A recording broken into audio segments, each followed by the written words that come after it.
नमस्कार दोस्तों, Hindi novel story explainer में आपका हार्दिक स्वागत है, जहां हर पन्ना एक नई कहानी और हर कहानी एक नया अनुभव लेकर आती है। यहां आपको सिस्टम, रोमांस और मैजिक की अनोखी कहानियां मिलेंगी। तैयार हो जाए इस शानदार सफर के लिए। अध्याय 13, बेचना तो बनता है। अब बिक्री शुरू करने का समय आ गया है। जब ध्रुव ने श्रेया एक से इस दुनिया में मुद्रा के मूल्य के बारे में पूछा तो वह दंग रह गया। एक सोने का सिक्का इक्वल्स 1000 चांदी के सिक्के।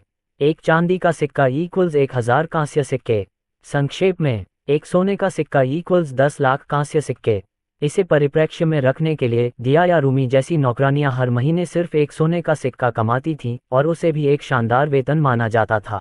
औसत व्यक्ति ने अपने पूरे जीवन में शायद ही कभी सोने का सिक्का देखा हो। वे कांस्य और चांदी पर अपना जीवन यापन करते थे। और फिर भी साबुन बनाने के लिए आवश्यक सामग्री, मुश्किल से कुछ 100 कांस्य सिक्के। लाभ मार्जिन आश्चर्यजनक था। मुझे ये सब बताने के लिए धन्यवाद दिया, ध्रुव ने सोच विचार कर अपनी ठुड्डी थपथपाते हुए कहा। अगर मैं इस साबुन को बाजार में बेचना शुरू कर दूं तो क्या आप डिलीवरी का प्रबंध करने को तैयार होंगे? दिया सीधी खड़ी हो गई, उसकी आंखें चमक रही थीं। बिल्कुल मालिक, मेरा तो सपना पूरा हो जाएगा। अगर उन मैडमों को साबुन मिल गया तो पूरा रजतंगा खुद ले लेगा। ध्रुव को एक बहुत महत्वपूर्ण बात का एहसास हो गया था। रजतंगा की वे अच्छी तरह से सजी धजी महिलाएं सिर्फ गृहिणियां नहीं थीं।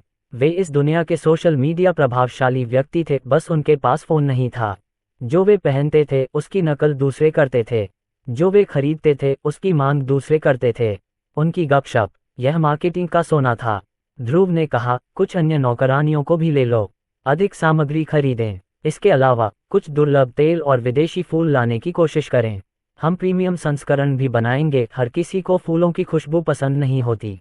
दिया ने गर्व से सिर हिलाया और राष्ट्रीय मिशन पर तैनात सैनिक की तरह भाग गई। अब अपने कमरे में अकेले ध्रुव अपने नवीनतम जुनून की ओर लौट आया। एक गियर, एक अकेला भद्दा धातु का गियर, खुरदुरा, असमान, टिफिन बॉक्स के ढक्कन जितना बड़ा। उसने आह भरते हुए उसे ऊपर उठाया। उफ, मैं अभी भी इसे इतना छोटा नहीं कर सकता। जेब घड़ी के लिए इतना कुछ। श्रेया -1, क्या तुम समझा सकती हो कि पुरानी यांत्रिक घड़ियां कैसे काम करती थीं? निश्चित रूप से, यांत्रिक घड़ियां समय की निगरानी के लिए निरंतर गति बनाए रखने के लिए गियर, भार और तनाव स्प्रिंग्स के संतुलन पर निर्भर करती हैं। वह बिस्तर पर लेट गया, उसकी आंखें खुली हुई थीं और ज्ञान की धारा उसके मस्तिष्क में बह रही थी। ये जटिल था। इंजीनियरिंग करना उतना आसान नहीं था जितना कि सिर्फ कल्पना करना और जादू करना। फिर भी जब चांद आसमान पर चढ़ा तो उसे एक पूर्ण घड़ीसाज जैसा अनुभव हुआ। उन्होंने वजन, पेंडुलम, एस्केपमेंट की मूल बातें सीख ली थीं, जो भारत की पहली मध्ययुगीन दीवार घड़ी बनाने के लिए पर्याप्त थी। उन्होंने खुद से मजाक किया। ध्रुव ने खुद को गहरे मन ध्यान में झोंक दिया, जिससे उसका मन शांत हो गया और शरीर थक गया। ये पूरी रात जागने का उसका तरीका था। बस कॉफी की जगह उसके पास मन पत्थर थे। उसके उदर के भीतर 4 मौलिक पत्थर बन गए थे, छोटे चमकते बलूत के फल के समान। छोटा लेकिन शक्तिशाली, इतना कि वह बिना थके लगातार 10 मिनट तक एक स्टार मंत्र का जाप कर सके। श्रेया -1, अन्य जादूगरों की तुलना में मैं कितना शक्तिशाली हूँ? सटीक तुलना के लिए डेटा अपर्याप्त है। समस्या यही थी, चूंकि वह अपना जादू छुपा रहा था, इसलिए उसके पास कोई शिक्षक नहीं था। कोई किताब नहीं, कोई प्रशिक्षण नहीं, कोई बेंचमार्क नहीं। ऐसा महसूस हुआ जैसे मैं एक प्रतिभाशाली छात्र हूँ जिसके पास न कोई शिक्षक है और न ही कोई कक्षा है। एक दिन मुझे उन्हें सच बताना ही होगा। मेरे माता पिता, जब वे वापस आएंगे तो मैं साफ साफ कह दूंगा, मैंने जादू से प्लम्बिंग सिस्टम बनाया है। एक बार ऐसा हुआ तो उसे पता था कि आगे क्या होगा। उसके पिता राज्य के सबसे अच्छे जादूगरों को बुलाते थे। अगली सुबह हवेली में चहल पहल थी। ध्रुव ने नौकरानियों को साबुन बनाने के बारे में विस्तृत निर्देश दिए थे। उन्होंने एक छोटे पैमाने की उत्पादन इकाई भी तैयार की। एस्टेट के अंदर अपनी खुद की साबुन फैक्ट्री। नौकरानियों के एक समूह ने कच्ची सामग्री को बारीक पीसकर पाउडर बना दिया। एक अन्य ने इसे पानी और तेल के साथ मिलाया और कढ़ाई में हलवे की तरह हिलाया।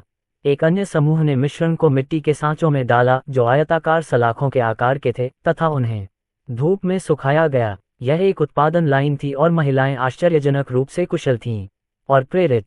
जब ध्रुव ने उनसे कहा कि वे अपने हिस्से का साबुन और शैम्पू घर ले जा सकती हैं तो नौकरानियां खुशी से झूम उठीं। उन्होंने ये भी बताया कि वह उनकी मदद के लिए उन्हें सिक्के भी देंगे, लेकिन उन्होंने तुरंत मना कर दिया। हमें पैसे की जरूरत नहीं मालिक, दिया ने कहा। आपने हमें नल, शौचालय और सफाई दी है। पहली बार जिंदगी में लगता है कि हम भी इंसान हैं। आपके लिए कुछ भी करेंगे। रूमी ने सहमति में सिर हिलाया। उन्हें मदद करने दो, युवा स्वामी। यह उनका धन्यवाद कहने का तरीका है। उनसे यह अधिकार मत छीनो। ध्रुव भावुक हो गया, लेकिन उसके अंदर कुछ ठीक नहीं चल रहा था। उनकी पुरानी दुनिया में कड़ी मेहनत का प्रतिफल मिलना चाहिए था। लोगों को उनके श्रम के लिए भुगतान मिलना चाहिए, न कि सिर्फ आशीर्वाद या कृतज्ञता। फिर भी अगर वे पैसे स्वीकार नहीं करेंगे, फिर ध्रुव वर्मा, जो कभी दिल्ली से आया एक अकेला व्यक्ति था, अब एक जादुई राजवंश का सबसे छोटा बेटा है, आविष्कारों से उनका कर्ज चुकाएगा। ज्यादा आराम, ज्यादा गरिमा, ज्यादा जीवन। ये तो बस शुरुआत थी। अध्याय 14। काम के बाद आराम जरूरी है। काम के बाद आराम। कई दिन बीत गए और वर्मा हवेली एक लघु औद्योगिक केंद्र में बदल गई। नौकरानियां और बटलर अब साबुन बनाने में माहिर हो गए थे। अपने रोजमर्रा के काम, झाड़ू लगाना, खाना बनाना, व्यवस्थित करना खत्म करने के बाद वे अपनी आस्तीनें ऊपर चढ़ाकर और चेहरे पर मुस्कान लिए पिछवाड़े में इकट्ठा होते और हाथ से बने साबुन और शैम्पू की कतारें बनाते।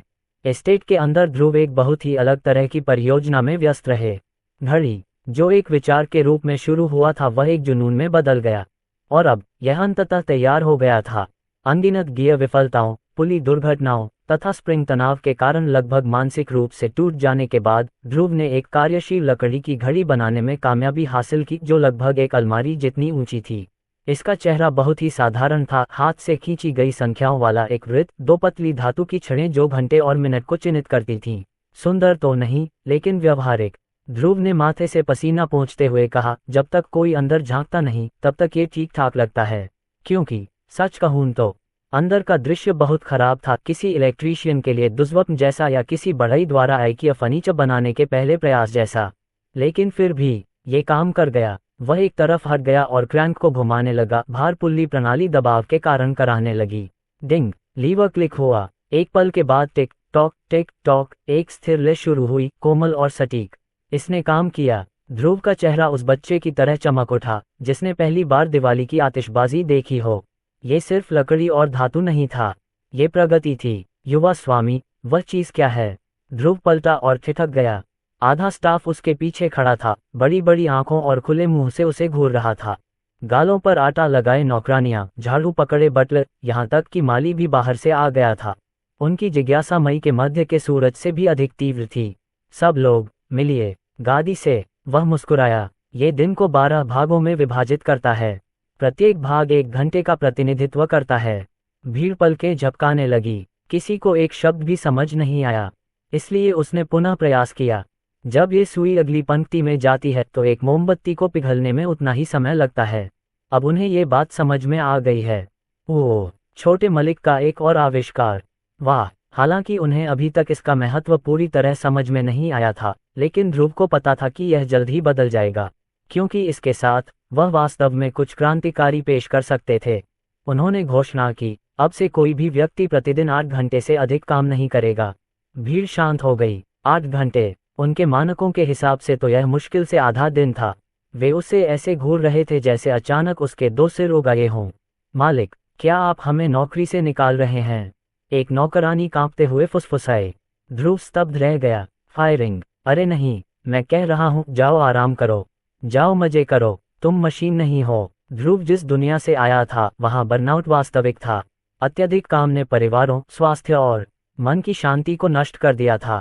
लेकिन यहाँ तो ये लोग इतनी मेहनत करने के आदी हो चुके थे कि उन्हें लगता था कि यह सामान्य बात है, यहाँ तक कि अपेक्षित भी।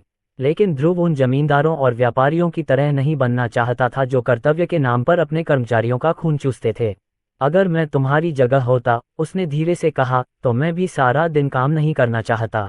बस इतना ही। आसान है। यह कोई भाषण नहीं था, ये नाटकीय नहीं था, बस सच, एक बच्चे की सहज ईमानदारी के साथ कहा गया जो बेहतर जानता था।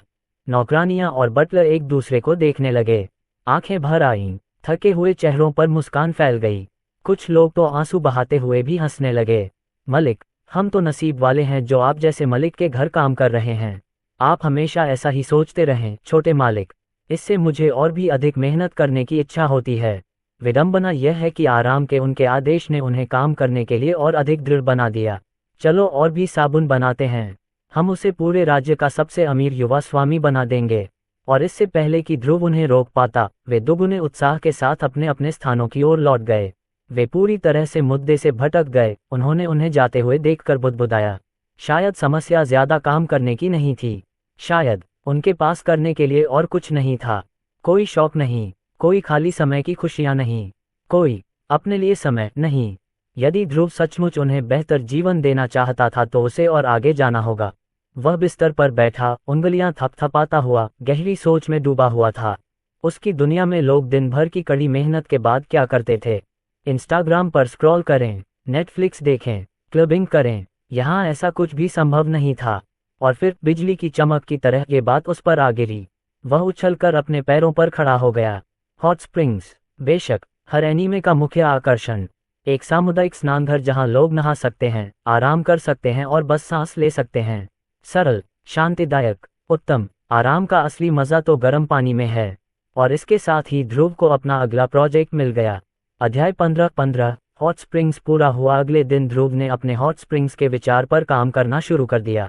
इसे बहुत जटिल बनाने की जरूरत नहीं थी। उसे बस एक बड़ा पूल और नीचे लकड़ी और आग के लिए एक कंपार्टमेंट चाहिए था जो पानी को आरामदायक तापमान तक गर्म कर सके। ये दुर्भाग्यपूर्ण था कि वे किसी ज्वालामुखी के आसपास नहीं थे, जो गर्म झरनों के लिए पानी प्राप्त करने का एक आसान तरीका होता। लेकिन वे अभी भी एक मानव निर्मित ज्वालामुखी से काम चला सकते थे। उन्होंने श्रेया एक से घर के पास गर्म पानी के झरने लगाने के लिए उपयुक्त स्थान मांगा और उनके एआई सहायक ने उन्हें नदी के पास एक समतल जगह दी। उन्होंने अपने गर्म झरनों के डिजाइन के लिए रोमनों का अनुसरण करने का फैसला किया। वे अपने कैलदारिया या स्नानघरों के फर्श और पानी को गर्म करने के लिए गर्म हवा और धुएं का इस्तेमाल करते थे। उन्होंने सबसे पहले नीचे एक नींव बनाई जिसमें छोटे छोटे खंभे लगाए गए जहां धुआं और आग फैलती थी। इन खंभों के ऊपर स्नानघर का वास्तविक फर्श बनाया गया। उन्होंने 2 सितारा मंत्र बोल्डर कार्व का उपयोग करके जमीन पर पड़े बड़े बड़े पत्थरों को वास्तविक स्नानघर के लिए आवश्यक खंभों और फर्श में बदल दिया। बोल्डर नक्काशी पृथ्वी तत्व, ये जादू उपयोगकर्ता को एक बड़े पत्थर से पत्थर के टुकड़े काटने और तराशने की अनुमति देता है। उन्होंने इसे बहुत उपयोगी एक स्टार मंत्र स्टोन मैंट के संयोजन के साथ प्रयोग किया, जिससे सीमेंट के उपयोग के बिना पत्थरों को निर्बाध रूप से जोड़ा जा सका। पत्थर की मरम्मत पृथ्वी तत्व, ये जादू उपयोगकर्ता को समान पृथ्वी सामग्रियों को एक टुकड़े में जोड़ने की अनुमति देता है जैसे कि वे शुरू से ही जुड़े हुए थे। चूंकि यह बहुत बड़ा काम था, इसलिए ध्रुव अपनी जादुई शक्तियों को अब और नहीं छिपा सकता था। उपन्यासों के अध्यायों को शीघ्रता से और उच्चतम गुणवत्ता में प्राप्त करने के लिए गूगल पर नोवेलफायर NAT वेबसाइट देखें। दासियों ने देखा कि वास्तविकता ध्रुव के हाथों से शुरू होकर बदलने और मुड़ने लगी और धीरे धीरे उसके शरीर के चारों ओर एक चमकदार हरे रंग की आभा में प्रकट होने लगी। वे इस बात पर विश्वास करने में असमर्थ थे कि एक 5 वर्षीय बालक केवल अपने जादू से एक भालू से भी बड़े पत्थर को उठाने में सक्षम था। युवा मास्टर, वह जादू कर रहा है। मुझे आश्चर्य नहीं होना चाहिए, लेकिन वह वास्तव में पृथ्वी जादू का उपयोग कर रहा है। यह कोई आसान मंत्र नहीं है। ये 2 सितारा कठिनाई वाला जादू है। कुछ नासमझ नौकरानियों ने सिर झुकाकर कहा, क्या ये वाकई आश्चर्यजनक है कि युवा स्वामी जादू में माहिर है। ज्यादातर प्रतिभाशाली लोग 5 साल की उम्र में ही जादू सीख लेते हैं। अधिक जानकार बटलरों ने युवा नौकरानी की ओर देखा। हाँ, प्रतिभाशाली लोगों के मामले में यह कोई आश्चर्य की बात नहीं है, लेकिन युवा मालिक अलग हैं। कैसे? उसने पूछा। क्या तुमने कभी किसी जादू के शिक्षक को इस हवेली में आते देखा है? क्या तुमने कभी मैडम को युवा मास्टर को पृथ्वी के जादू के बारे में सिखाते देखा है? जब बुजुर्ग बटलर ने इस ओर ध्यान दिलाया तो कई युवा नौकरानियों को अंततः एहसास हुआ कि ध्रुव कितना बड़ा प्रतिभाशाली व्यक्ति था। वह अभी जो भी मंत्र पढ़ रहा था, वह सब उसने खुद ही सीखा था। किसी ने उसे कुछ नहीं सिखाया था। इसका मतलब यह था कि ध्रुव ने या तो अवलोकन या अंतर्ज्ञान के माध्यम से उन मंत्रों को सीखा था, जो दोनों ही ऐसी उपलब्धियां थीं जो इतिहास में केवल प्रतिभाशाली और राक्षसी प्रतिभाएं ही कर सकती थीं। इसके अलावा हम कब से उसे ये जादू करते हुए देख रहे हैं? लगभग 1 घंटा। फिर भी उसने बमुश्किल ही पसीना बहाया है। उसकी मन क्षमता कितनी बड़ी है। सर और मैडम अपने इकलौते बेटे के मामले में बहुत भाग्यशाली हैं। वह न केवल एक प्रतिभाशाली शिल्पकार बनने की ओर अग्रसर है, बल्कि उसमें जादूगर बनने की भी क्षमता है। मैडम को जब इस बारे में पता चलेगा तो वे बहुत खुश होंगी। उनका बेटा पृथ्वी जादू में माहिर है। कुछ समय बाद ही उन्हें पता चलता है कि ध्रुव न केवल पृथ्वी के जादू में कुशल था, बल्कि अन्य 3 मुख्य तत्वों में भी कुशल था। लेकिन यह एक ऐसी कहानी है जिसके बारे में हम बाद में बात करेंगे। कुछ और दिनों के बाद खुला स्नानघर अंततः बनकर तैयार हो गया। ध्रुव ने अपने पिछले जन्म के स्नानघरों से तुलना की तो ये काफी बड़ा तालाब था। लेकिन उसकी वर्तमान हवेली के हिसाब से यह एक छोटे से पोखर जैसा ही था। उन्होंने पूल को 2 भागों में विभाजित किया, एक पुरुषों के लिए और दूसरा महिलाओं के लिए। कार्य दिवस के अंत में ध्रुव ने सभी नौकरानियों और बटलरों को अपने गर्म पानी के झरनों के प्रवेश द्वार पर इकट्ठा किया। यहाँ तक कि जब वे बाहर थे तब भी उन्हें प्रवेश द्वार से आती गर्मी का एहसास हो रहा था। युवा गुरु, इस बार आपने क्या बनाया? रूमी ने पूछा। ध्रुव ने जलाऊ लकड़ी का एक गट्ठर लिया और उसे स्नानघर के तहखाने के द्वार की ओर फेंक दिया, जिससे आग और अधिक गर्म हो गई। यह एक गर्म पानी का झरना है। पूरे दिन कड़ी मेहनत करने के बाद आप बाकी दिन आराम करते हुए और गर्म पानी में डुबकी लगाते हुए बिता सकते हैं। मेरा विश्वास करें, ये स्फूर्तिदायक है। दिन भर काम करने के बाद गर्म पानी से नहाने का विचार आराम पाने के लिए एकदम सही विचार लगता था। यह अद्भुत लग रहा है। मैं इंतजार नहीं कर सकता।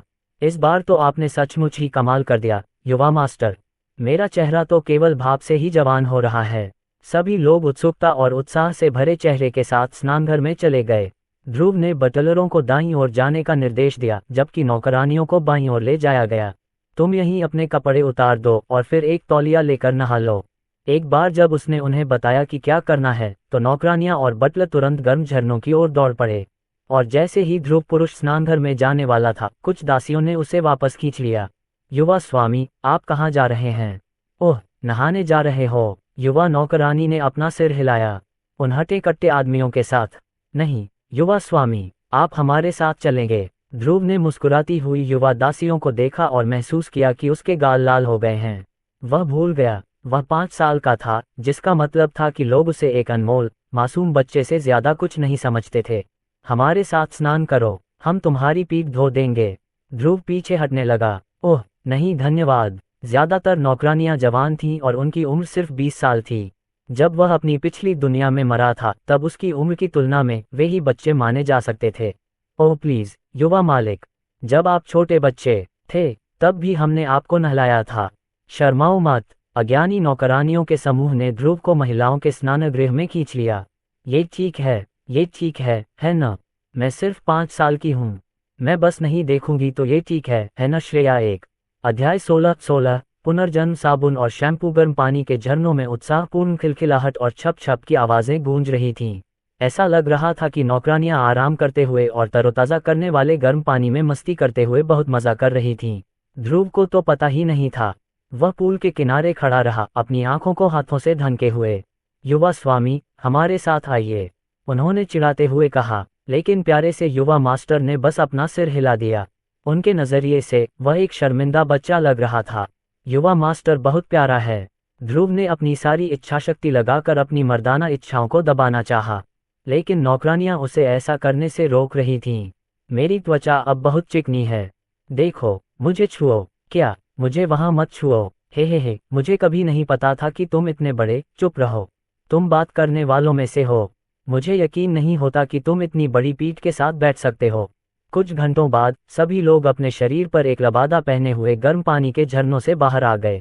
उनके चेहरे पर एक अलग ही भाव था, मानो उन्होंने अभी अभी निर्वाण का अनुभव किया हो। उन्होंने अपने जीवन में कभी इतना आराम और स्वच्छता महसूस नहीं की थी। युवा मालिक, आपने जो दूध मांगा था वह आ गया है, एक बटलर ने कहा जब वह दूध का एक बड़ा बैरल लेकर गाड़ी से उतरा। बेशक, गर्म पानी के झरनों में आराम करने के बाद सबसे जरूरी काम दूध पीना था। इसे पीने से नहाने के गर्म तापमान के कारण बहाए गए पसीने की भरपाई हो जाती थी। उन्होंने उन्हें उचित मुद्रा भी दिखाई, एक हाथ से दूध पीना और दूसरा हाथ कमर पर रखना। यह इतना अच्छा है कि मैं पिघल जाऊंगा। तो आराम का अनुभव ऐसा ही होता है। गर्म पानी के झरनों की तारीफ के सिवा कुछ नहीं था। इन नौकरानियों और बटलरों ने बचपन में ही काम करना शुरू कर दिया था, जिसका मतलब था कि उन्होंने पहले कभी ऐसा अनुभव नहीं किया था। ऐसा लग रहा था जैसे वे 10 साल छोटी हो गई हों, उनके गाल चिकने और लाल हो गए हों। ध्रुव संतुष्ट महसूस कर रहा था। वह अपनी कुर्सी पर बैठ गया और उन्हें बातें करते हुए और तारों के नीचे रात का आनंद लेते हुए देखने लगा। उन्होंने उन्हें सिखाया कि जीवन कितना आरामदायक हो सकता है। वह रुकना नहीं चाहता था। उसे उम्मीद थी कि वह इसे दुनिया को भी दिखा सकेगा। अगली सुबह घड़ी की घंटी बजी, जो नए दिन की शुरुआत का संकेत थी। नौकरानियां और बटलर सुबह जल्दी उठकर काम पर लग गए। कल की सारी आराम की वजह से उनके शरीर में पूरी तरह से ऊर्जा भर गई, जिससे वे 200% दक्षता के साथ काम कर पाए। उन्होंने टैंक को फिर से भरने के लिए पानी पंप किया, उन्होंने हवेली को साफ किया, उन्होंने चादरें बदली और उन्होंने रिकॉर्ड समय में बगीचे की देखभाल की। दोपहर की घंटी अभी तक नहीं बजी थी, लेकिन हवेली में हर काम पहले ही हो चुका था। वे तुरंत साबुन बनाने का काम करने लगे तथा सूखे सांचों को धूप से निकालकर सुरक्षित रखने के लिए हवेली में ले गए। साबुन और शैम्पू के मामले में युवा स्वामी की मदद करके वे आशा कर रहे थे कि वे उनके द्वारा दिए गए सभी अच्छे कार्यों का बदला चुका सकेंगे। अंततः कुछ दिनों की मेहनत के बाद ध्रुव के पास विभिन्न प्रकार के साबुन और शैम्पू का अच्छा स्टॉक तैयार हो गया। हवेली साबुन के ढेरों बक्सों से भरी हुई थी और उनके ऊपर सैकड़ों की संख्या में साबुन की शीशियां रखी हुई थीं। मैं यह उत्पाद मैडमों तक पहुंचा दूंगी, दिया ने कहा। कुछ मैडमों की ओर से पहले से ही ऑर्डर आ चुके थे, जिन्होंने स्वयं देखा था कि किस प्रकार साबुन और शैम्पू किसी इत्र से भी अधिक सुगंधित हो सकते हैं। उन चंद लोगों ने पहले ही अपने लिए एक डिब्बे भर साबुन और शैम्पू का ऑर्डर दे दिया था, और इतना ही नहीं, मुंह जबानी फैली अफवाह के कारण कुछ मैडमों ने खुद दिया से संपर्क कर अपने लिए साबुन और शैम्पू खरीदने की इच्छा जताई थी। ये बहुत बढ़िया है, ध्रुव ने कहा। बटलर ने बक्से को गाड़ी में लाद दिया ताकि वे उसे खुद पहुंचा सकें, लेकिन अगले शहर जाने से पहले वह ध्रुव की ओर मुड़ी और उससे एक महत्वपूर्ण सवाल पूछा। युवा स्वामी, अगर वे मुझसे पूछें कि मुझे ये कहाँ से मिला, तो मैं उन्हें क्या बताऊंगा? नौकरानियों और बटलरों ने युवा मालिक और उसके आविष्कारों के बारे में सावधानीपूर्वक चुप्पी साधे रखी। जब उन्होंने उसके माता पिता को पत्र लिखा तो उन्होंने उनसे भी झूठ बोला और कहा कि उनकी यात्रा के दौरान हवेली में कोई महत्वपूर्ण घटना नहीं घटी। ये बर्खास्तगी के योग्य अपराध था, लेकिन युवा मालिक के लिए यह इसके लायक था। अगर मैं इस व्यवसाय को अपने माता पिता से गुप्त रखना चाहता हूँ तो मुझे एक अलग नाम से शुरू करना होगा, या इससे भी बेहतर एक कंपनी क्यों नहीं? उन्हें बताएं कि आपने इन्हें रीबॉर्न नामक कंपनी से खरीदा है। दिया ने ध्रुव की बात मान ली और खुद को सिर हिलाकर हाँ कर दी। पुनर्जन्म साबुन, पुनर्जन्म शैम्पू, यह एक कंपनी के लिए बहुत अच्छा नाम है, युवा मास्टर। आखिरकार महिलाओं को ऐसा लगेगा जैसे कि आपका उत्पाद आजमाने के बाद उनका पुनर्जन्म हुआ है। ओह हाँ, वह नहीं जानती थी कि एटलान ने उस नाम के बारे में केवल इसलिए सोचा था क्योंकि वह सचमुच किसी दूसरी दुनिया से पुनर्जन्म लेकर आया था। दिया ने स्वयं पूरे शहर का भ्रमण किया और पहले ग्राहकों की हवेलियों तक साबुन और शैम्पू के डिब्बे पहुंचाए। मैडम और बेटियों ने उत्साह से अपने अपने डिब्बों को खोला और खुद भी उसे सूंघा, और जैसा वादा किया गया था वैसा ही महक भी दिया ने कहा था। उन्होंने बिना समय बर्बाद किए अपनी नौकरानियों को आदेश दिया कि वे उनके नहाने का सामान तैयार करें। वे इसी समय साबुन और शैम्पू आजमाना चाहते थे। माफ़ी चाहता हूँ, मैडम इन साबुन और शैम्पू का इंतज़ार कर रही थीं काफ़ी समय से, क्योंकि वे पिछले कुछ समय से मूडी हैं। ये वादा किया गया मुआवजा है और आपकी परेशानियों के लिए कुछ और भी। मैडम के बटलर ने दिया को सोने के सिक्कों से भरा एक पस दिया।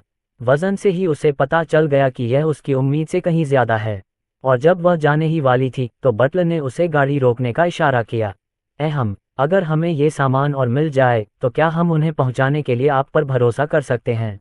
दिया मुस्कुराए बिना न रह सकी। हाँ, कृपया। ओह, क्या हम उस आदमी का नाम जान सकते हैं जिसे मेरी मैडम को खुश करने के लिए मुझे धन्यवाद देना है? यद्यपि दिया अपने युवा स्वामी के बारे में शेखी बघारना चाहती थी, फिर भी उसने चुप रहना उचित समझा। यह आपके लिए रीबॉर्न नामक कंपनी द्वारा लाया गया है। दुर्भाग्य से मैं बस इतना ही कह सकता हूँ।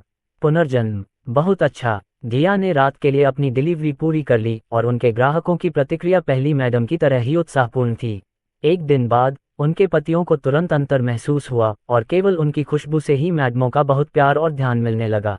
इतना ही नहीं, जब वे पूरे शहर में घूम रही थीं तो अन्य सभी महिलाएं ये देखकर ईर्ष्या करने लगीं कि उनकी त्वचा और बाल कितने चिकने और सुगंधित थे।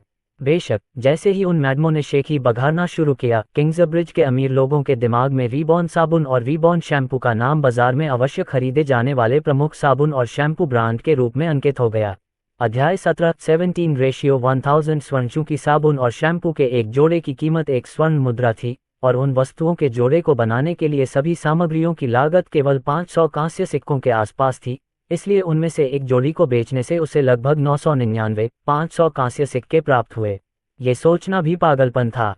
सिर्फ एक जोड़ी साबुन और शैम्पू से इतना मुनाफा। दिया द्वारा वितरित किए गए प्रत्येक बक्से में लगभग 100 जोड़े थे। इसका मतलब ये था कि प्रत्येक बक्से में लगभग 100 सोने के सिक्के थे।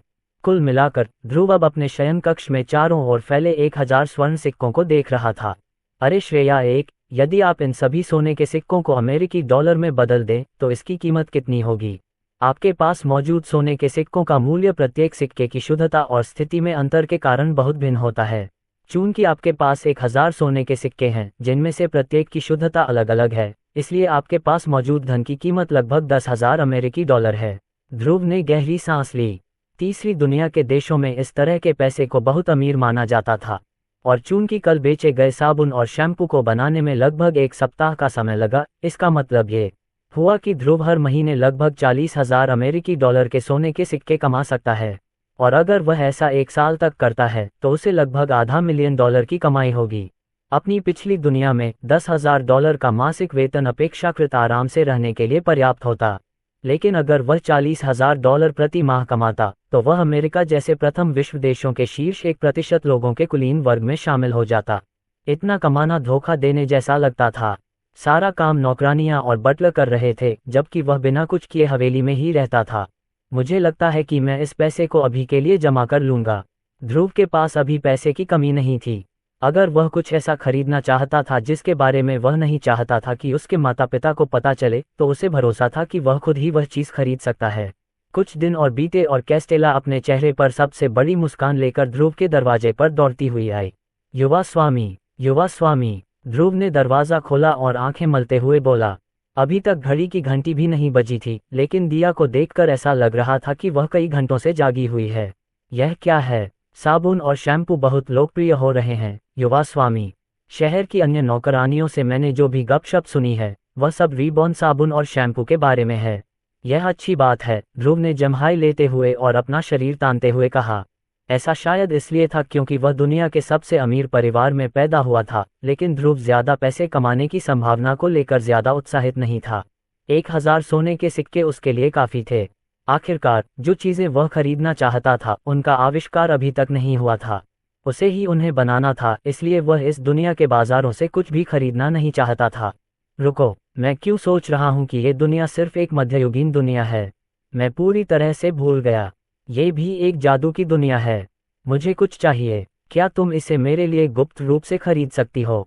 ध्रुव ने फुसफुसाते हुए कहा। दिया ने ध्रुव के संकेतों को समझ लिया और निजी बातचीत के लिए उसके शयन कक्ष में चली गई। क्या आप कुछ विशेष चाहते हैं, युवा स्वामी?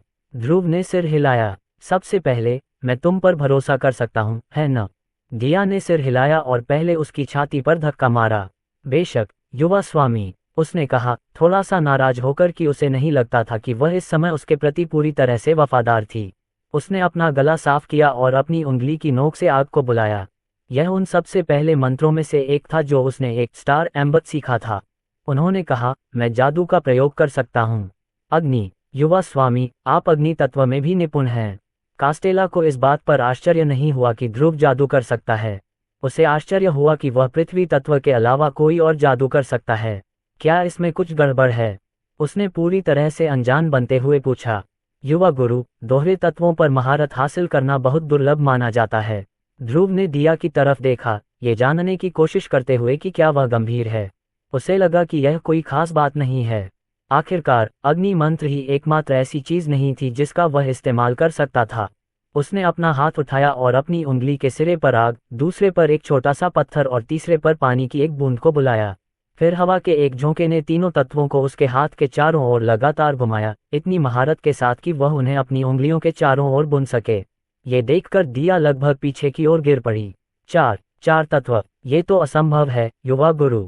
मैं अब आपको प्रतिभाशाली भी नहीं कह सकता। तो ये सामान्य नहीं है। बिल्कुल नहीं, दिया चिल्लाए। ध्रुव ने तत्वों पर अपनी चौगुनी महारत दिखाने में थोड़ा और सावधान रहना सीख लिया। मुझे लगता है कि युवा गुरु, अभी के लिए ये सबसे अच्छा होगा कि आप केवल पृथ्वी तत्व पर ही अपनी महारत दिखाएं। कम से कम यह इस बात से तो समझा जा सकता है कि आपको अपनी माँ की प्रतिभा विरासत में मिली है। दिया ने बहुत अच्छा सुझाव दिया। कुछ मिनट बाद ध्रुव द्वारा पानी का कप लाने पर दिया शांत हो गई। ये तो एक झटका था, युवा मास्टर। इसके बारे में खेद। उसने एक घूंट लिया और उसकी ओर मुड़ी। वैसे तुम मुझसे क्या खरीदना चाहते थे? ध्रुव ने उसे 1000 सोने के सिक्कों वाली थैली दी। मैं चाहता हूं कि तुम कोई भी ऐसी किताब खरीदो जिसमें जादू, मन और मंत्रों का वर्णन हो। खास तौर पर मुझे ऐसी चीजें चाहिए जो मुझे दूसरे मंत्रों का इस्तेमाल करना सिखा सकें। दिया ने पानी का एक और बड़ा घूंट लिया। किताबें? क्या आपका मतलब जादुई स्क्रॉल है, युवा मास्टर? वह क्या है? जादुई स्क्रॉल ऐसी चीज है जिसका उपयोग जादूगर विभिन्न मंत्र सीखने के लिए करते हैं। उनमें से अधिकांश को स्थानीय जादूगर टॉवर में खरीदा जा सकता है। अध्याय 18 शतरंज का परिचय। जादुई टावर आप कहते हैं। मुझे और बताओ। जादू की मीनार एक ऊंची मीनार होती है जहां सभी अनुभवी जादूगर और महत्वाकांक्षी जादूगर इकट्ठा होते हैं। ऊपरी मंजिलें स्थानीय लोगों के लिए प्रतिबंधित हैं, लेकिन उनकी पहली मंजिल व्यवसाय के लिए खुली रहती है। वहां वे किताबें और स्क्रॉल बेचते हैं और उनके माध्यम से कोई जादूगर भी नियुक्त कर सकता है। ध्रुव को जादुई मीनार में बहुत दिलचस्पी थी। उसने कल्पना की कि यह उन काल्पनिक किताबों की तरह होगी जो उसने पढ़ी थी, जिसमें चलती हुई पेंटिंग, तैरते हुए फर्श और गुप्त कक्ष होंगे। क्या तुम पहले भी वहां गई हो? उसने दिया से पूछा। एक बार जब मैं छोटी थी तो मुझे एक जादूगर से जादू दिखाने का सौभाग्य मिला। यह अद्भुत अनुभव था। अगर मुझमें योग्यता होती तो मैं जादूगर बनना चाहती, दिया याद करती हैं। ध्रुव ने अचानक दिया की ओर देखा। जादूगरों ने अपने मंत्र दिखाए। क्या ये सामान्य घटना है? दिया ने सिर हिलाया। हालांकि बहुत बार नहीं, ज्यादातर खास मौकों पर। गिल्ड ऑफ आर्काना इसलिए प्रदर्शन करता है ताकि स्थानीय लोगों को भरोसा हो कि वे उनके बैनर तले सुरक्षित हैं। Oh, guild of arcana magic tower का प्रभारी संगठन है। दिया जादुई टॉवर के बारे में और बातें करती रही, लेकिन ध्रुव ध्यान से सुन नहीं रहा था। वह इस तथ्य से बहुत अधिक मंत्रमुग्ध था कि वह एक अनुभवी जादूगर को अपना एक मंत्र प्रत्यक्ष रूप से प्रदर्शित करते हुए देख सकता था। आखिरकार उनकी श्रेया एक देवराज को इसके सिद्धांत का विश्लेषण कर सकती थी और उसे स्वयं इसे डालने की अनुमति दे सकती थी। यह एक बहुत ही आशाजनक संभावना थी जिसने ध्रुव को पहली बार हवेली से बाहर निकलने और जादुई टॉवर देखने के लिए प्रेरित किया। किंग्सब्रिज शहर यहाँ से गाड़ी से केवल 2 से 3 घंटे की दूरी पर था, इसलिए यह बहुत दूर नहीं था। युवा स्वामी, क्या आप सुन रहे हैं? ध्रुव को भरोसा था कि उसकी श्रेया एक उसकी बात सुनेगी। उसे ध्यान देने की जरूरत नहीं थी। क्या आप संक्षेप में बता सकते हैं कि उसने क्या कहा? मैजिक टॉवर का प्रबंधन गिल्ड ऑफ आर्काना द्वारा किया जाता है। वे जादूगरों और लोगों के बीच शांति बनाए रखने के लिए जिम्मेदार एक राष्ट्रव्यापी संगठन है। उन्होंने श्रेया एक के उत्तर को दोहराया और अपनी सुनने की क्षमता से दिया को प्रभावित किया। क्या आपको लगता है कि मैं जादुई टॉवर तक जा सकता हूँ? दिया को आश्चर्य हुआ और उसने तुरंत अपना सिर हिला दिया। मुझे खेद है, युवा स्वामी। आपके कद के व्यक्ति के लिए ये बहुत अधिक धूमधाम का कारण होगा। आपके माता पिता को तुरंत सूचित किया जाएगा जैसे ही आप एस्टेट छोड़ देंगे। वे तुरंत घर लौट आएंगे और ऐसा होने देने के लिए हम सभी को नौकरी से निकाल देंगे। ध्रुव ये भूल जाता था कि वह वैंडरबिल्ट नाम के सबसे अमीर परिवार का सबसे छोटा बेटा है। उसकी पिछली दुनिया में भी मशहूर हस्तियों के बच्चे तुरंत ही पपराजी की भीड़ में घिर जाते थे। ये दुनिया भी कुछ अलग नहीं दिख रही थी। ठीक है, कोई जल्दी नहीं है, उन्होंने कहा। ये सबसे अच्छा उपाय है, युवा गुरु। इसमें कोई संदेह नहीं है कि आपके माता पिता चाहेंगे कि आप जादू की मीनार पर जाएं, जब उन्हें आपकी जादू की योग्यता के बारे में पता चलेगा। ध्रुव ने खुद को सिर हिलाया। अपने माता पिता के साथ मैजिक टॉवर में आना फायदेमंद रहेगा। जादूगर निश्चित रूप से उनसे कृपा करना चाहेंगे, जिसका ध्रुव फायदा उठाकर उनसे अपने सामने जादू करवाएगा।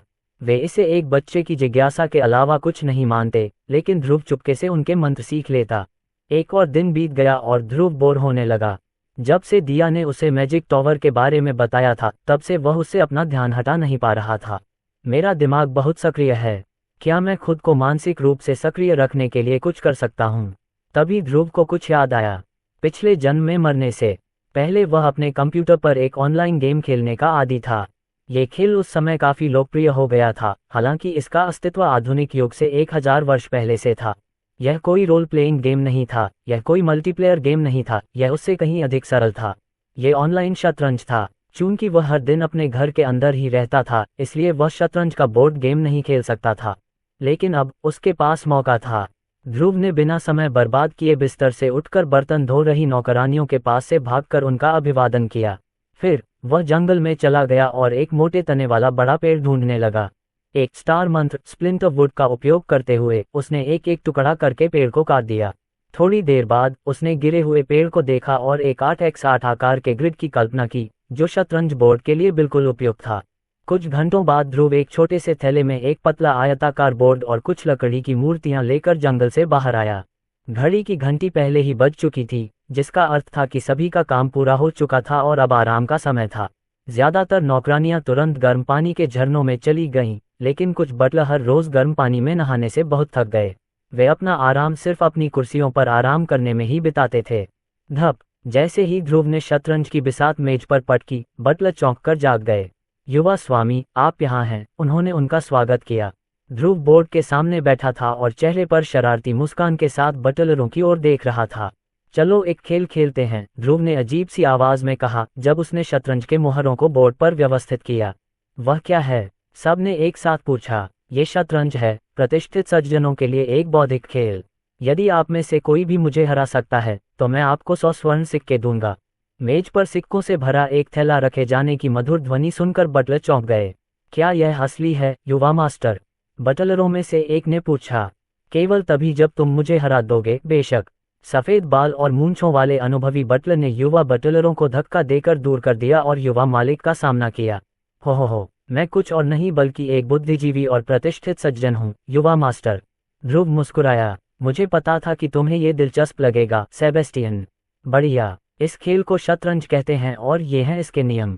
बटलरों ने ध्यानपूर्वक सुना, और जब उन्होंने सुना कि खेल कितना सरल है तो उनके चेहरे पर धीरे धीरे उदासी छाने लगी। बस राजा को पकड़ लेना, यह आसान था, उन्होंने सोचा। अध्याय 19। शतरंज का क्रेज। घंटों बीत गए और नौकरानियां आखिरकार गर्म पानी के झरनों पर आराम करने से लौट आईं। लेकिन जैसे ही वे बाहर निकलीं, उनका स्वागत एक ही टेबल पर बैठे सभी बटलरों की नज़र से हुआ। इतना ही नहीं, वे काफ़ी शोर भी मचाते थे। नहीं, सबसे अच्छा उपाय ये होगा कि घोड़े को वहां ले जाया जाए। लेकिन उस समय तो वह बिशप द्वारा पकड़ लिया जाएगा। आप सब लोग मुद्दे से भटक रहे हैं। युवा स्वामी राजा को घेरने से बस एक कदम दूर है। ध्रुव ने अपने प्रतिद्वंद्वी के मोहरे पर कब्जा करने के लिए रानी के मोहरे का कच्चा संस्करण उठाया, जिससे राजा को कोने में धकेल दिया गया और उसके पास आत्मसमर्पण के अलावा कोई विकल्प नहीं बचा। चेकमेट, ध्रुव ने चेहरे पर गर्व भरी मुस्कान के साथ कहा। सेबेस्टियन में वह शांत और गरिमापूर्ण आभा नहीं थी जो हमेशा हुआ करती थी। उस आदमी के सफ़ेद बाल बिखरे हुए थे क्योंकि वह हर बार अपना सिर रगड़ता रहता था जब ध्रुव उस पर अपने बहुमुखी क्वीन पीस से हमला करता था।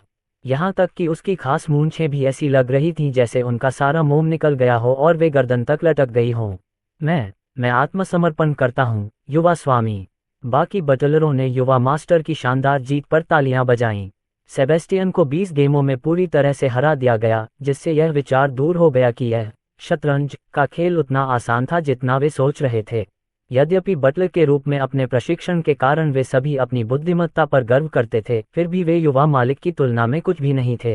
अंत में बाकी बटलर सेबेस्टियन के साथ अगली सबसे चतुर चाल के बारे में विचार विमर्श कर रहे थे, लेकिन उनकी संयुक्त मदद के बावजूद वे रानी को नहीं पकड़ सके, जिससे उनके मोहरे नष्ट हो गए। बुरा मत मानो, आखिरकार मैंने तुमसे बढ़त हासिल कर ली है। ध्रुव ने ऑनलाइन शतरंज में लगभग 1500 अंक हासिल किए, जो एक शौकिया खिलाड़ी के लिए काफ़ी अच्छा माना जाता है। सेबेस्टियन को हराने के लिए चालें जानने के लिए उसे श्रेया एक का उपयोग भी नहीं करना पड़ा। आपके अंतिम गेम पोजिशनिंग में बहुत सारी गलतियां थीं। क्या आप चाहते हैं कि मैं आपकी गलतियों को बताऊं और आपको उन स्थितियों में सबसे अच्छी चालें बताऊं? अभी नहीं, ये लोग अभी मेरे प्रतिद्वंद्वी होने के लिए बहुत कमज़ोर हैं। शायद जब वे बेहतर हो जाएं तो मुझे आपकी मदद की ज़रूरत पड़े। शायद 100 साल बाद। हा। मैंने अनुमान लगाया है कि सेबेस्टियन 2 साल के भीतर आपको शतरंज में हरा देगा। उसने इसमें बहुत प्रतिभा दिखाई है। क्या? ध्रुव ने जब ये सुना तो उसका अभिमान थोड़ा आहत हुआ। आखिरकार उसने ऑनलाइन शतरंज खेलने में 5 साल से ज़्यादा समय बिताया, तब जाकर वह इस मुकाम पर पहुंचा जहां वह अभी है। युवा मालिक, बस एक और खेल, सेबेस्टियन ने विनती की। ओह, ये तो देखो, घंटी बज रही है। लगता है मुझे बिस्तर पर जाना होगा। मिलते हैं, ध्रुव ने हवा में गायब सी आवाज पर कान लगाते हुए कहा। बटलर रात होने तक आपस में खेलते रहे, लेकिन जब सेबेस्टियन ने अपनी आंखें बंद की और सोने की कोशिश की तो वह अपने सपनों में शतरंज की बिसात को देखे बिना नहीं रह सका, जिसमें युवा मास्टर उसके सामने था। लेकिन नींद में भी वह युवा मास्टर को हरा नहीं सका। अगले दिन ध्रुव ने बटलरों की इच्छा पूरी करने के लिए और अधिक शतरंज बोर्ड और मोहरे बनाए। जैसे ही घंटी बजी और उनका कार्य दिवस समाप्त हुआ, वे जल्दी से टेबल पर चले गए और एक दूसरे के साथ शतरंज खेलने लगे। ऐसा लग रहा था मानो हवेली में एक उन्माद छा गया हो, जिसने उन सभी बुद्धिजीवियों को संक्रमित कर दिया जो दूसरों के खिलाफ अपनी क्षमता का परीक्षण करना चाहते थे।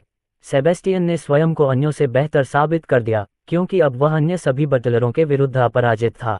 लेकिन जैसे जैसे वे खेलते रहे, बटलरों के बीच कौशल का स्तर और भी ऊंचा होता गया।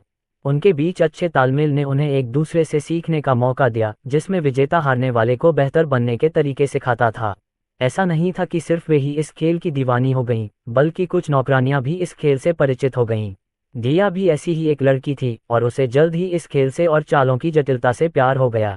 अब हवेली में गोटियों के बोर्ड से टकराने की आवाज़ें गूंज रही थीं, साथ ही कभी कभी चीखने की आवाज़ें भी आ रही थीं, क्योंकि गलती के कारण उनकी गोटियां ले ली गई थीं। कुछ दिन और बीत गए और आखिरकार नए ग्राहकों के लिए साबुन और शैम्पू की एक और खेप भेजने का समय आ गया।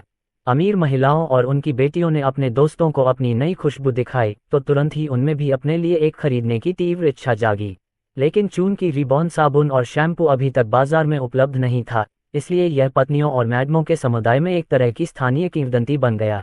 इससे बदले में मांग आसमान छूने लगी। दिया से पहले ही मैडमों ने संपर्क कर लिया था कि उनके दोस्त उनका ढेर सारा उत्पाद खरीदना चाहते हैं। शुक्र है कि ध्रुव ने इसका पूर्वानुमान लगा लिया और साबुन तथा शैम्पू का उत्पादन बढ़ा दिया। अब दिया उन नए उत्सुक ग्राहकों तक साबुन और शैम्पू की टोकरियां पहुंचाने के लिए जा रही थी।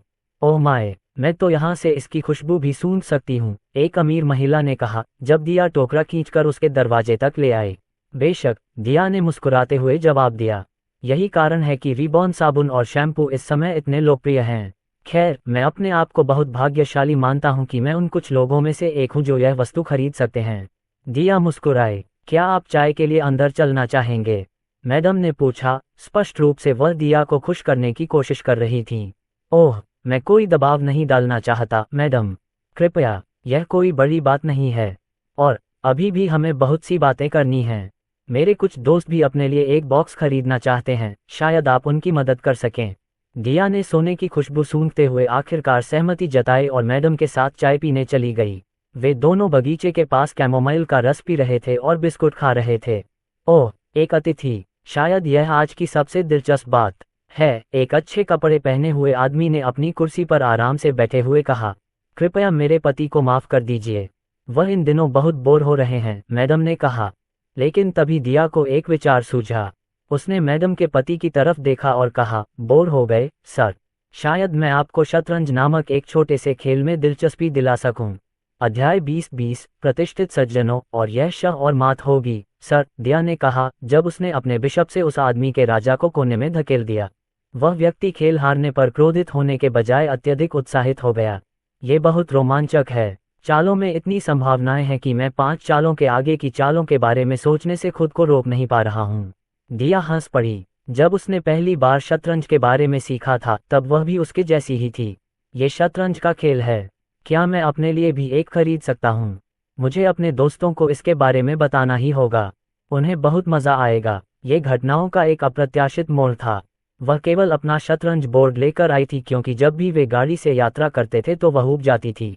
वह अकेले ही खेलती थी और कल्पना के माध्यम से अपने कौशल को बेहतर बनाने की कोशिश करती थी। जब सर ने बताया कि वह ऊब गए हैं तो वह बस उनके साथ शतरंज का खेल खेलना चाहती थी क्योंकि वह भी खेलना चाहती थी। उसने कभी नहीं सोचा होगा कि इससे रिबॉन कंपनी के लिए आय का एक और संभावित स्रोत पैदा हो जाएगा। बहुत अच्छा सर, मैं अपने नियोक्ता से आपको शतरंज बोर्ड उपलब्ध कराने के लिए कहूँगा। देर शाम दिया ने ध्रुव को घटना की सूचना दी। हम जरूर, क्यों नहीं, बहुत बढ़िया सर। हमें एक बोर्ड सेट कितने में बेचना चाहिए? 1 सोने का सिक्का प्रत्येक? नहीं, ये बहुत कम है। 10 सोने के सिक्के प्रत्येक के बारे में क्या ख्याल है? दिया शतरंज को एक महंगी वस्तु मानती थी क्योंकि ध्रुव प्रत्येक मोहरे को स्वयं बनाता था, जिसके लिए युवा मास्टर को स्वयं बहुत प्रयास और समय की आवश्यकता होती थी। नौकरानियां और बटलर ऐसा नहीं कर सकते थे क्योंकि उनके पास शतरंज के मोहरों के लिए जटिल मूर्तियां बनाने के लिए न तो जादू था और न ही शिल्प कौशल। उनकी राय में एक बोर्ड की कीमत लगभग 100 स्वर्ण सिक्के होनी चाहिए। नहीं, ये बहुत महंगा है। हमें इसे लगभग 100 कांस्य सिक्कों में बेचना चाहिए, ध्रुव ने अपनी ठुड्डी रगड़ते हुए कहा। कांस्य सिक्के, सोने के सिक्के नहीं, युवा स्वामी। क्या ये बहुत कम नहीं है? ध्रुव ने अपना सिर हिलाया। तुम्हें क्या लगता है जब हम शतरंज की बिसात बाजार में उतारेंगे और इसकी कीमत लगभग 1 सोने का सिक्का होगी तो क्या होगा? लोग इसे खरीदना चाहेंगे, दिया ने उत्तर दिया। ध्रुव ने सिर हिलाया। हाँ, लेकिन अगर वे इसे वहन नहीं कर पाए तो क्या होगा? आपको क्या लगता है उसके बाद क्या होगा? दिया हैरान थी। वे इसके लिए पैसे बचाना चाहेंगे? नहीं, इससे ये होगा कि दूसरे लोग बहुत कम कीमत पर अपना शतरंज बोर्ड बनाएंगे। वे इसे बेचेंगे और हमसे कहीं अधिक कमाएंगे क्योंकि इसे खरीदने वाले बहुत सारे लोग हैं। उनकी पिछली दुनिया में इस तरह का चलन बहुत आम था। अगर कोई मशहूर ब्रांड कोई नया उत्पाद लॉन्च करता तो तुरंत ही बाजार में ढेर सारे नकली उत्पाद आ जाते और उन्हें बहुत कम कीमत पर बेचा जाता। ध्रुव ने कहा, शतरंज बोर्ड में कुछ भी विशेष नहीं है। ये सिर्फ लकड़ी और कुछ मोहरों से बना होता है। इसे कोई भी बना सकता है। तभी दिया को ध्रुव की बात समझ में आई। कोई भी उनसे बहुत अधिक कीमत पर शतरंज बोर्ड नहीं खरीदना चाहेगा, जबकि वे खुद ही इसे बना सकते हैं। मुझे लगता है कि मैं समझ गया हूँ, युवा स्वामी। अगर हम इसे कम कीमत पर बेचेंगे तो भी बहुत से लोग इसे खरीद सकेंगे और अन्य लोगों के बजाय हमसे खरीदेंगे। ध्रुव एक ऐसी चीज के बारे में भी सोच रहे थे जो इस दुनिया में नहीं है, ब्रांडिंग। कभी कभी पैसा कमाने के बजाय ब्रांडिंग को बेहतर बनाना ज्यादा बेहतर होता है। इसी वजह से उनकी पिछली दुनिया में कंपनियों का मुनाफा वैश्विक ऊंचाइयों पर पहुंच गया। ध्रुव ने पूछा, आज रिबॉन साबुन और शैम्पू डिलीवरी से हमें कितनी कमाई हुई? दिया ने उसे पिछली बार की तुलना में और भी बड़ा चमड़े का थैला दिया। लगभग 3,500 स्वर्ण सिक्के, युवा स्वामी। ध्रुव के पास लगभग $35,000 के सोने के सिक्के थे। यह उसके पिछले जन्म में सबसे अधिक धन था, और यह सोचकर कि उसने ये सब एक हफ्ते में कमाया है, ध्रुव दंग रह गया। लेकिन चूंकि उसका इस पैसे से कोई लेना देना नहीं था, इसलिए उसने इसे अपनी कंपनी में निवेश करना बेहतर समझा। ये पैसे लो और शतरंज की बिसात और मोहरे बनाने के लिए कुछ लकड़ी के कारीगरों या जादूगरों को काम पर रखो, ध्रुव ने कहा और चमड़े की थैली दिया के हाथों में वापस थमा दी। समझ गया, युवा स्वामी। और उसके कमरे से जाने से पहले ध्रुव को एक आखिरी बात कहनी थी। ओह, और इस खेल को रिबॉन शतरंज के नाम से पेश करें। हमें उन्हें यह बताना है कि यह हमारा है। अगले दिन दिया एक बार फिर किंग्सब्रिज के लिए रवाना हुई, लेकिन इस बार उसे सर के घर में शतरंज की बिसातें पहुंचानी थीं। वह सर के घर पहुंची, जो पहले से ही उनके परिचित सज्जनों से भरा हुआ था। ध्रुव ने इस शिपमेंट के लिए 10 शतरंज बोर्ड बनाए, लेकिन अगले ऑर्डर अन्य कारीगरों द्वारा बनाए जाएंगे। ओह सज्जनों, वह यहाँ है। वह वही है जिसने मुझे इस परिष्कृत खेल से परिचित कराया। दिया को सज्जनों की वेशभूषा में सजे पुरुषों की ओर से बहुत उत्सुकता भरी निगाहों से देखा गया। उनकी कदकाठी को देखकर ही वह अंदाजा लगा सकती थी कि वे बुद्धिजीवी किस्म के लोग थे। नमस्कार महोदय और महोदया, मैं आपके द्वारा ऑर्डर किए गए शतरंज बोर्ड देने के लिए यहाँ आई हूँ, उसने कहा और बोर्ड को मेज पर रख दिया। सर ने कहा, आप क्या कहते हैं कि हम उन्हें नियम दिखाने के लिए एक खेल खेलें? यह मेरे लिए खुशी की बात होगी, दिया ने जवाब दिया। लगभग 1 घंटे के बाद टेबल पर सज्जनों की भीड़ लग गई जो अपनी ठुड्डी को रगड़ रहे थे और अपनी मोनोकल को ठीक कर रहे थे। वे खेल पर पूरी तरह से ध्यान केंद्रित कर रहे थे, खुद से ही बुदा रहे थे कि अगर वे उस आदमी की जगह होते तो क्या कदम उठाते। और एक बार फिर, ये चेकमेट है सर। बाकी दर्शक आश्चर्यचकित रह गए। उन्हें अब एहसास हुआ कि दिया की एक चाल ने शतरंज की बिसात को पूरी तरह से जीत लिया है। राजा के पास भागने के लिए कोई चाल नहीं बची थी। गौली, अरे बाप रे! दिया से दोबारा पराजित होने के बावजूद हारने वाला व्यक्ति बहुत खुश दिख रहा था। क्या आप देख रहे हैं सज्जनों, ये खेल हमारे जैसे लोगों के लिए एकदम सही मानसिक युद्ध है। ऐसा लगता है जैसे हम सेनापति हैं जो अपनी सेना को आदेश दे रहे हैं। बाकी लोग चुप हो गए। कुछ ही सेकंड बाद एक मोनोकल पहने हुए व्यक्ति ने बर्फ तोड़ी। तुम्हें अपने राजा को उस स्थान पर नहीं ले जाना चाहिए था। तुम्हें उस अंतिम मोहरे को बचाने के लिए अपने बिशप का उपयोग करना चाहिए था, उसने उस आदमी को उपदेश देते हुए कहा। उनके शब्दों से सज्जनों के बीच जीवंत चर्चा छिड़ गई। आप पूरी तरह से गलत हैं। सबसे अच्छा कदम ये रहा है कि नहीं नहीं नहीं, स्पष्टतः उसे बहुत पहले ही कैंसल कर देना चाहिए था। देखो, तुम गलत बातें कह रहे हो। उसे क्या करना चाहिए था असल में, मैं तुम्हें दिखाता हूँ। क्यों न हम अभी एक खेल खेलें? आप ऐसा नहीं कर सकते। मैं अगली बार बोर्ड का उपयोग करूँगा। चलो एक खेल खेलते हैं, ये देखने के लिए कि इसका अगला प्रयोग कौन करेगा। आप हैं। अध्याय 21, शतरंज का फैलाव। जब दिया ने उन्हें खेलने के लिए नॉल और बोर्ड दिए तो प्रतिष्ठित सज्जनों का समूह तुरंत शांत हो गया। वे जल्दी ही उस उन्माद में डूब गए और एक के बाद एक शतरंज के खेल खेलने लगे। ऐसा प्रतीत हुआ कि वे कभी रुकने का इरादा नहीं रखते थे।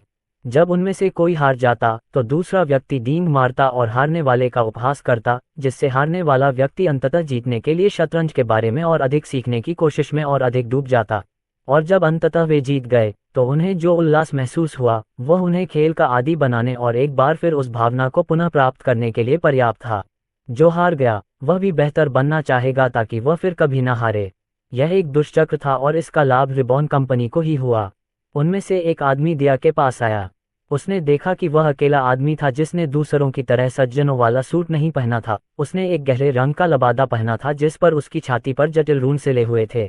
क्या आप हमारे लिए 100 और तख्ते और टुकड़े खरीद सकेंगे? तुम्हें कितने चाहिए? दिया ने पूछा। 100 नहीं, 1000, कम से कम अभी 100 और बाद में और भी ज्यादा। क्या तुम ये कर सकते हो? ऐसा प्रतीत होता है कि दिया ने ये कम करके आंका था कि पुरुष शतरंज के कितने आदी थे। 100, कम से कम 2 दिन लगेंगे सर। लबादा पहने आदमी ने अपने नाखून कुतरते हुए सिर हिलाया। ठीक है, जितनी जल्दी हो सके। आपको उन्हें शहर के मैजिक टावर पर पहुंचाना होगा, आप इससे परिचित हैं, है ना? दिया ने सिर हिलाया, और जैसा उसने सोचा था, ये लबादा पहने आदमी जादुई मीनार से आया असली जादूगर था। उसकी अजीबोगरीब पोशाक देखकर उसे भी यही अंदाजा हुआ। टावर पर मौजूद मेरे दोस्तों को ये गेम बहुत पसंद आएगा, मुझे इस बात का पूरा यकीन है। जादूगरों के लिए अपनी बुद्धि का इस्तेमाल करने के लिए यह एक बेहतरीन गेम है। दिया सोचती रही कि युवा मास्टर को ये जानकर बहुत खुशी होगी कि उसका आविष्कार अब जादुई टावर तक फैल रहा है। वैसे इस खेल का नाम फिर से क्या है? उपन्यासों के अध्यायों को जल्दी और उच्चतम गुणवत्ता में प्राप्त करने के लिए गूगल पर फायर NAT वेबसाइट खोजें। इस खेल का नाम है रीबॉर्न शतरंज। कुछ दिन बीतते गए और किंग्सब्रिज कस्बे में कुछ अजीब घटित होने लगा। अचानक रीबॉर्न नामक एक नई कंपनी ने शहर में हर किसी की गपशप और खाली समय पर कब्जा करना शुरू कर दिया। सभी महिलाएं केवल चमत्कारी साबुन और शैम्पू के बारे में बात कर रही थीं, जिसके बारे में अफवाह थी कि यह एक बदसूरत मेढक को भी एक बार धोने से सुंदर राजकुमारी बना देता है। हर कोई रीबॉर्न साबुन और शैम्पू से नहाना चाहता था। महिला समुदाय में इस बात पर आम सहमति थी, जिसका मतलब था कि अन्य साबुन निर्माता और कंपनियां पीछे छूट रही थीं। इसका क्या मतलब है कि आप इसे बनाना नहीं जानते? ये साबुन है, अगर वे इसे बना सकते हैं तो हम भी बना सकते हैं। एक प्रमुख साबुन निर्माता ने अपने कर्मचारियों से कहा, यह असंभव है सर, ये हम और बाकी सभी लोगों द्वारा बनाई गई चीज़ों से बिल्कुल अलग है। मुझे तो ये भी नहीं पता कि वे हमारे जैसी ही सामग्री का उपयोग करते हैं या नहीं। साबुन बनाने वाली कंपनी के मालिक के पास अपना सिर अपनी मेज़ में दबाने के अलावा कोई विकल्प नहीं था। चाहे उन्होंने कितनी भी कोशिश की हो, वे रीबॉर्न साबुन की खुशबू और झाग की नकल नहीं कर सके। पुनर्जन्म, यह अज्ञात कंपनी कहाँ से आए? आदमी ने कोसा। अपना सिर शांत करने के लिए वह व्यक्ति अपने कारखाने की ओर चला गया जहां उसका अधिकांश साबुन बनता था। लेकिन कड़ी मेहनत करने वाले लोगों को बड़े बड़े बर्तन मिलाते और आग को हवा देते देखने की बजाय वे सभी एक मेज के चारों ओर इकट्ठे होकर काम के अलावा किसी और काम पर ध्यान केंद्रित कर रहे थे। उसे मोहरा पकड़ लेना चाहिए था। हाँ, अब उसका किश्ती संकट में है। बॉस मेज के पास गया और उसने देखा कि उसके 2 अनुभवी कर्मचारी लकड़ी के बोर्ड पर कुछ अजीब लकड़ी के टुकड़ों के साथ खेल रहे हैं। वह अपने कर्मचारियों को काम से आलस्य करने के लिए डांटने के लिए तैयार था, लेकिन कुछ मिनट तक खेल देखने के बाद वह भी इसकी जटिलता से हैरान हो गया। वह भी इसे खेलना चाहता था। ये खेल मज़ेदार लग रहा है, उसने कहा। इसका नाम क्या है? मजदूरों ने उसकी ओर मुड़कर भी नहीं देखा और उसके प्रश्न का उत्तर दे दिया। इसे पुनर्जन्म शतरंज कहा जाता है। पुनर्जन्म, पुनर्जन्म। वह आदमी बेहोश हो गया। व्यवसाय अच्छा चल रहा है, युवा स्वामी। मुझसे कई धनी लोगों ने संपर्क किया है जो टोकरियों में साबुन और शैम्पू खरीदना चाहते हैं। कुछ व्यापारी भी हैं जो हमारे उत्पादों को खरीदना चाहते हैं और उन्हें दूसरे शहरों में बेचना चाहते हैं। जहां तक रीबॉर्न शतरंज की बात है तो ये भी काफ़ी तेजी से फैल रहा है। हमारा सबसे बड़ा ग्राहक अभी मैजिक टावर है, जहां अधिकांश जादूगर अपने लिए एक सेट खरीदते हैं। मुझे मांग को पूरा करने के लिए अलग अलग शहरों से लगभग 50 कारीगरों को काम पर रखना पड़ा। ध्रुव अपने बिस्तर पर बैठ गया और अपनी गुप्त कंपनी रीबॉर्न के बारे में दिया की रिपोर्ट सुनने लगा। उन्होंने नहीं सोचा था कि यह इतनी तेजी से बढ़ेगा। उनके उत्पादों की मांग वर्तमान में उनके द्वारा उत्पादित उत्पादों से कहीं ज्यादा थी। उदाहरण के लिए, ध्रुव को पता था कि वह हर दिन ज्यादा साबुन और शैम्पू नहीं बना सकता। उसे ज्यादा लोगों की जरूरत थी, बहुत ज्यादा उन सफाई उत्पादों को बनाने के लिए जिनकी हर कोई मांग कर रहा था। ध्रुव को पता था कि इस समस्या को हल करने के लिए उसे कुछ और मदद लेनी होगी। मैंने सुना है कि एक बार किसी ने हमारा उत्पाद आजमा लिया तो वह अपने पुराने साबुन पर वापस नहीं जा सका। क्या ये बढ़िया नहीं है, युवा मास्टर? लेकिन जब ध्रुव ने ये सुना तो वह उदास हो गया। अन्य साबुन उत्पादन व्यवसायों के बारे में क्या? उनके साथ क्या हो रहा है? वे बहुत अच्छा नहीं कर रहे हैं, उसने उत्तर दिया, ये सोचकर भ्रमित थी कि ध्रुव इस परिणाम से खुश क्यों नहीं था। ध्रुव ने कहा, अच्छा नहीं है। मुझे खेद है, लेकिन क्या ये कंपनी के लिए बहुत अच्छा नहीं होगा? प्रतिस्पर्धा कम होने से भविष्य में हमारे पास अधिक ग्राहक होंगे। ध्रुव ने आह भरी, लेकिन हम उनके व्यवसाय और उनके परिवारों को बर्बाद कर रहे हैं। अगर वे साबुन नहीं बेच सकते तो वे जीवित नहीं रह सकते। मैंने यह व्यवसाय पैसा कमाने के लिए शुरू नहीं किया, मैंने ऐसा इसलिए किया ताकि सभी का जीवन अधिक आरामदायक हो सके। ध्रुव की बातें सुनकर दिया का दिल खुश हो गया। हालांकि उसे लालची और निर्दयी व्यापारी होने का पूरा अधिकार था, फिर भी वह दूसरों की परवाह करता था। तो फिर हमें क्या करना चाहिए, युवा स्वामी?